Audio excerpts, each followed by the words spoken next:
Well, folks, pour one out for BG3. Unfortunately, we got the official news from GDC yesterday from Sven, the man himself, that no, Larian Studios will not be working on expansions for Baldur's Gate 3. They will not be working on Baldur's Gate 4. They will not be working on DLC for Baldur's Gate. Larian Studios is actually here at PAX East where I'm at, and I do know a handful of the different people at Larian. I went to go talk to them yesterday, and they basically told me I'd have to wait to hear what Sven had to say. And I get it. I do. There's an article from the game developer. There's a TikTok video of Sven's speech. So I thought we can go ahead and take a look at the article here, and then we'll watch the video, and then we'll just talk about it a little bit. So it says Larian is moving on from Baldur's Gate with no sequel or expansion in development. It says Baldur's Gate 3 is fully done, says Larian, and no DLC or sequel are in the works. At GDC 2024, which was happening right now, it was like a 1 o'clock or so panel that Sven had. CEO Sven Vinke broke the news during the panel on the fantasy RPG and the process of its development. We're not going to make new expansions, which is everyone is expecting us to do. He stated, "We're not going to make Baldur's Gate 4. We're going to move on."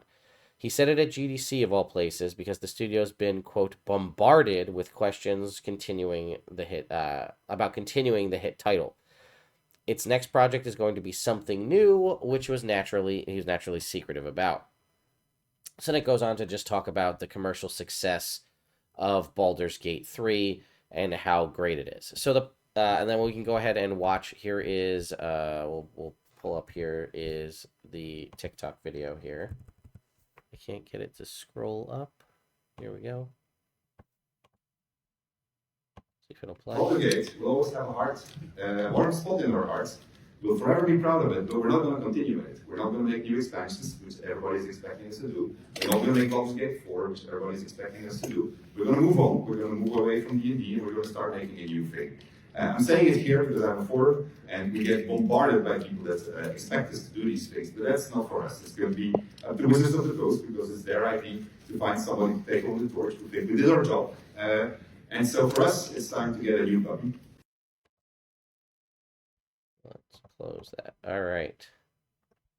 So there you go. It's unfortunate news to me, as I feel like Larian Studios, and I think obviously the amount of awards that Baldur's Gate 3 has won speaks for itself. The amount of people whose careers in the world of streaming, YouTube, and otherwise only exist now because of Baldur's Gate 3 speaks for itself.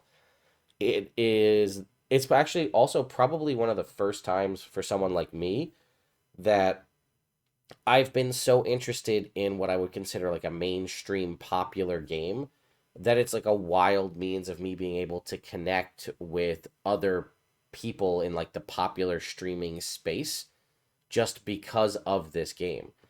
And yeah, it's unfortunate because I love the team at Larian. They obviously are extremely passionate about what they do.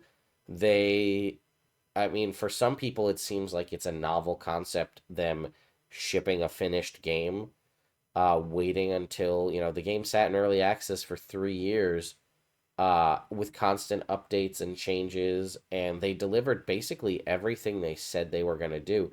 I think there was only a couple of things that they decided against, or they just said they didn't have enough time for. Like they wanted to give you the ability to roll stats for your ability scores. I think they had mentioned that at one point, and they kind of went against that. They had done a couple of things where they had said, there's like, oh, we wish we could have done this, but we're not going to be able to. I tried to see if I could extract some stuff, because Divinity, I think it's Divinity Original Sin 2 has like a DM mode, and a lot of people would love for Baldur's Gate 3 to have like a Dungeon Master mode or a Forge mode, so that you could basically use BG3 to play as a virtual tabletop. I know Wizards of the Coast has been working on their virtual tabletop. I've seen it before. I've played around in it. I've used the builder mode and stuff. And it's good and it's intuitive and it works well, but the assets aren't of the quality of, Larian Studios' Baldur's Gate 3. They have animated, spell effects and sound effects and voice acting and all this stuff. So it would be great if we could just use that as to develop some sort of like a forge mode for Dungeons and Dragons. But unfortunately, I don't think that's coming. Now, I did get the reassurance from folks at Larian that they're not done with Baldur's Gate 3. They're going to continue to support Baldur's Gate 3 uh, for, a little while longer. Mod support is something that we talked about, and again, that's been hinted at that that's coming at some point. They want to do crossplay. The only problem is obviously the contention, I guess, between like Xbox and PlayStation, right? Two very different groups that routinely don't get along, but who knows, right? Maybe, oh, excuse me.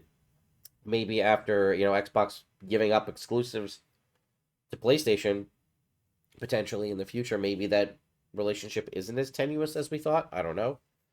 But yeah, it's just, does it surprise me? No, Larian Studios does a lot of things that kind of people don't expect, right? Like they obviously went against what is the typical business model of most games nowadays.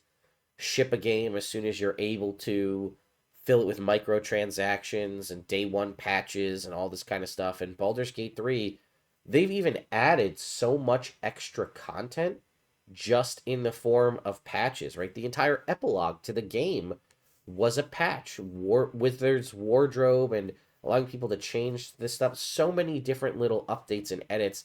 If you were to look just at where we are in Baldur's Gate 3 patch 6 versus where we were at vanilla launch, there are so many quality of life improvements just from that, not even counting what it was like back in early access. Uh, Honor mode didn't exist in at the launch, so that's a whole new way to play the game. Single save mode, the custom mode that lets you turn off, whether you fail checks and things like that. So many cool things were added just in post game patches.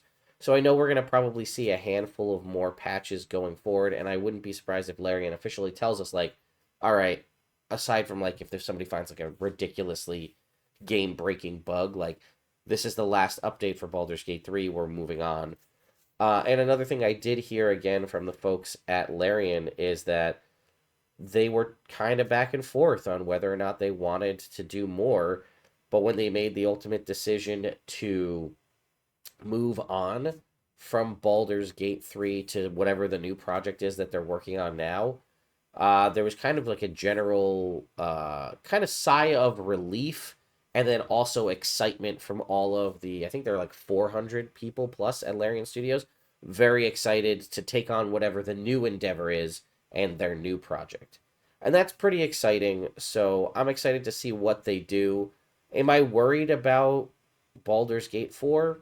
If I'm being honest, yes, right? I mean, we know that Wizards of the Coast is licensing central nowadays, right? We have seen so much happen just recently, right? We've seen a ton of third-party groups get to license their content on D&D Beyond. We've seen things like Lego. I saw some of the Converse. If I remember, we talked about they were going to work with Converse. Those, I'll be filming a separate video. What those crossovers look like. Those are out. They actually have some of the shoes here at PAX East. All these different kinds of licensing. And probably, again, their biggest licensing baby was Baldur's Gate 3, which rocked the world and also introduced a ton of people to the world of Faerun and Dungeons and Dragons in general. So I think there's going to be a lot of pressure to follow that up with something new. And, I mean, obviously, here's the thing. Baldur's Gate 3 was in development for a long time, 4+ years, I think. I mean, they had voice actors on hire for about 4 years, which is almost unheard of nowadays. And they obviously tweaked dialogue. They've added dialogue, other content, stuff like that. So I feel like the pressure to get another D&D game that's successful out is definitely uh, a thing. So I'm not sure. But anyway, let me know your thoughts and opinions on this in the comments down below.